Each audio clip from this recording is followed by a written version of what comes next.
Okay, before I start, the information from this PowerPoint and the pictures are from A&P Revealed, and the information are from my notes in the textbook. Okay, so the rotator cuff consists of 4 muscles: the teres minor muscle, infraspinatus muscle, the supraspinatus muscle, and the subscapularis muscle.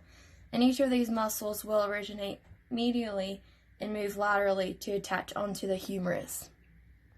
The teres minor muscle originates on the posterior surface of the scapula, and it inserts on the posterior surface of the greater tubercle on the humerus.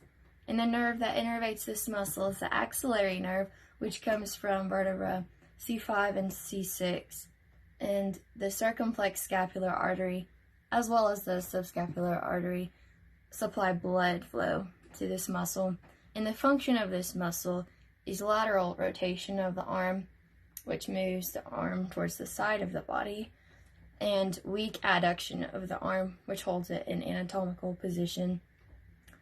And the teres minor muscle also helps to hold the head of the humerus in the glenoid cavity, which attaches it to the scapula.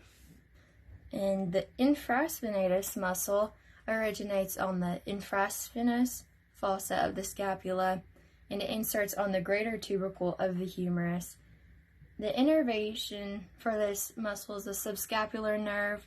The blood supply is the subscapular artery, and the function of this muscle is also lateral rotation, and it holds the head of the humerus in the glenoid cavity.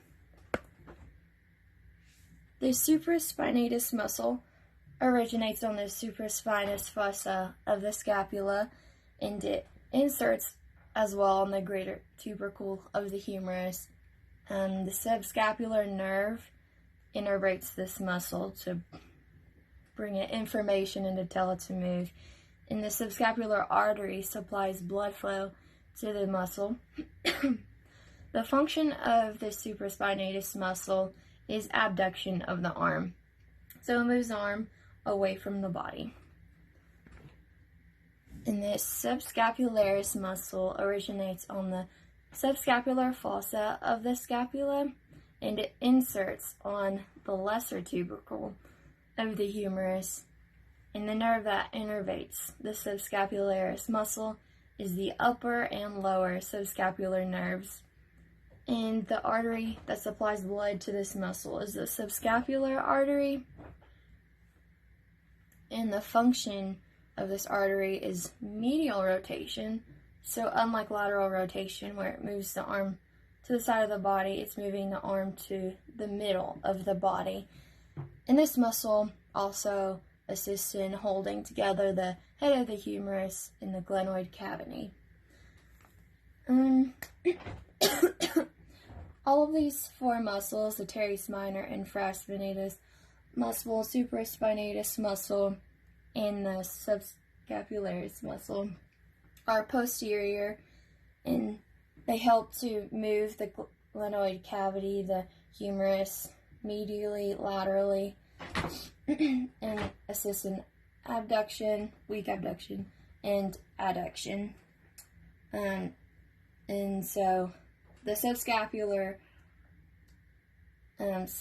artery innervates the infraspinatus, supraspinatus, and subscapular muscles, and the only difference is the teres minor is also supplied by the axillary nerve.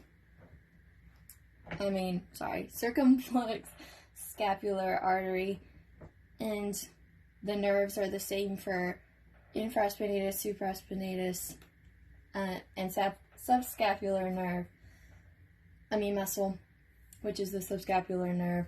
And the teres minor is innervated by the axillary nerve. Also, before I end this video, these pictures are obviously from A&P Revealed, and a lot of this information is from my notes from the anatomy book.